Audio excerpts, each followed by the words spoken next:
Natakaw ka, lakas kumain. Ito dito sa atin, punta sa susunod, yun ang imbitahan yan. Punta na, pakawala nga, lakas lumamon, may baon pa. Mantalo sa kano, hindi. Nakita ka nila nga kalakas kumain. Oh, masarap ang kasaluto ka. Next time, sabi niya, pagluluto kita, mas masarap pa yan sa amin yung sa natikman mo na yan. Ganun sila, papabaunan ka pa.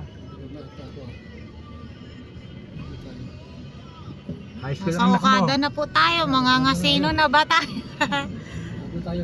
Oo, ikot lang. Dream come true.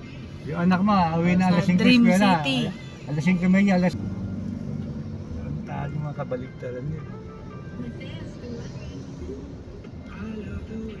Isa punto ko lang doon, hindi sila yung tao. Tayo wala eh. Utang eh, labas na lahat yung mga binti na pag-uyo. Dito nakalabas na pati mga singit eh, no? Kahit di na makikinis, makashort, grabe. I-minute niya yung girlfriend niya, holding hands pa sila na. Dami na uli rin yung sariyan, yung masagsagan eh. Yung mga checkpoint nila.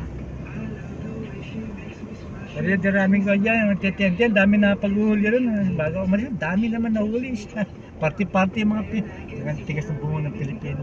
May kasama, may passion show pa nga ng ano, mga bakla. Ni-raid yung isang building oh. Dahil nasa third floor sila. Alunan yung iba, di bali na mapili, wag na mahuli. Di ba pinagbawal yung mga Sabong, ano po nagsasabong, ano po Sabong, Jeddah, yan, malakasan yung sabong sa Jeddah. Pero sa digi lang eh, talagang gagot.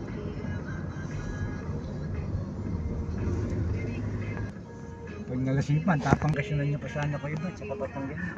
Pagpakan eh, pagtang na. No? Kaya, lumayos ako ng bahay yan. Nakainom ako, lasing na rin ako. Ito hindi nagreklamo yung kapitbahay ng mga Arabo kundi tataya o bus. Sa Saudi, meron ginawang yung twisted building, di ba? Doon sa may pagpunta mo na airport.